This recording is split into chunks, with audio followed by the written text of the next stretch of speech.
What do you love about dogs? Oh, what don't I love? Dogs live in the moment. They don't live in the past. They don't look for the future. When I go down and see my dogs, do they say, you know, you had a bad day, I'll leave you alone. They're happy to see me. They don't judge me. They don't question me. They don't, you know, all they do is they offer unconditional love all the time. All the time.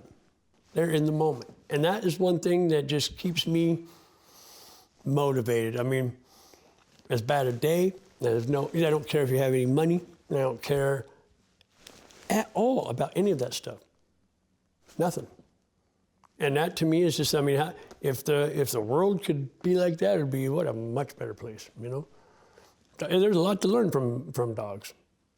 Not just sled dogs, all dogs. And it's just something to me that, you know, if I'm having a bad day or I had a, you know, whatever, I like to go hook up my team and go for a run. And no matter how bad it was, it's always great at the end, no matter what. And you could have the worst run in the world.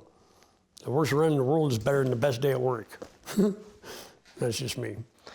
How do you communicate with your dogs? Just like I am you. I talk to them all the time. People think they only know one syllable word: sit, stay, roll over, beg, fetch, whatever. It's only because that's the way you taught them. That's how you talk to them. If I'm talking to my dogs just like I am you in this tone of voice, and I'm telling them how good they are and how beautiful they did and they need to eat and, you know, hey, I had a bad day, you guys need to step it up. But if I communicate and talk to them, they understand more. They understand conversations, not just sentences. You know, and I really know. And what makes you believe that? The very first year I had won the Iditarod, I had already won the Quest twice, and I'd been in the top 10 in the Iditarod twice. And my leader, Larry, we get to a place called Cape Nome. It's 10 miles from the finish line. Up on a hill, you're overlooking the whole valley down there. And you know, the whole time, I've been crying, laughing, I mean, all the emotions, you know. I got to Cape Nome, and I knew, I had already visualized how this is all gonna play out when I got there. I'm gonna run down the street, and the crowd's gonna be going crazy, and as soon as I get to the finish line, I'm gonna be swept away to an interview or whatever, and my dogs are gonna go to the dog yard, and I won't see them again for several hours.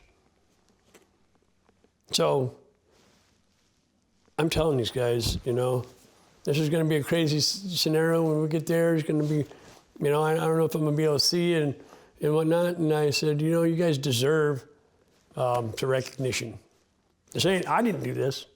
You guys did this. I was the fortunate passenger on the back. You guys are the real heroes and the stars, and you won't get no credit. Maybe a little bit afterwards, but at the moment, you're just going to go swept off into the darkness, and I'm going to be getting all the hugs and kisses and praises. And I said, ain't right. That's not right. We're a team. And I stopped. And I literally got down on my hands and knees, and I had 9 dogs. And each one of them, from the wheel dogs to the leaders, I hugged them all, and I looked them right in the eye, and I cried again. I'm about to cry again. God dang it. And,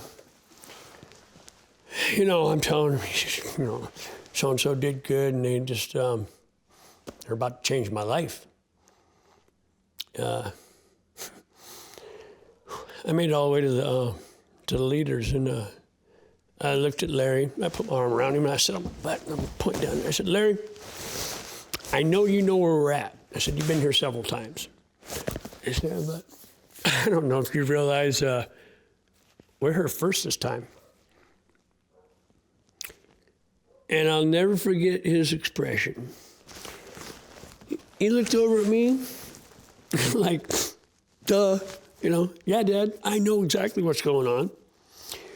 He got kind of a little, his lip kind of quivered and like he was smiling at me.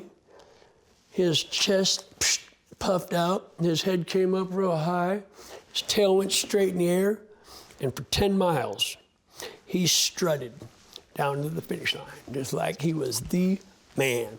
We got to the podium, just like I knew we was gonna. They brought my 2 leaders up. They put them on the podium. They put some yellow roses around their neck.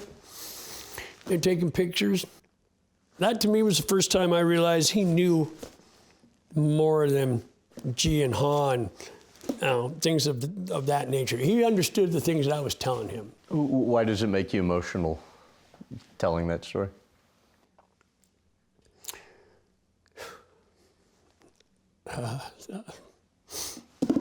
Those dogs in that race that year changed my life, literally. You know, you could finish it in 20th every year and nobody would even know who I was. The fact that I had won the Quest and the Iditarod in the same year, something that nobody's supposed to be able to do, you can't do that. You know, they have never doubted me. They've always trusted me. They knew we could do this as much as I knew we could do it if we worked hard at it. And you know, I say all the time, I owe my life to my dogs.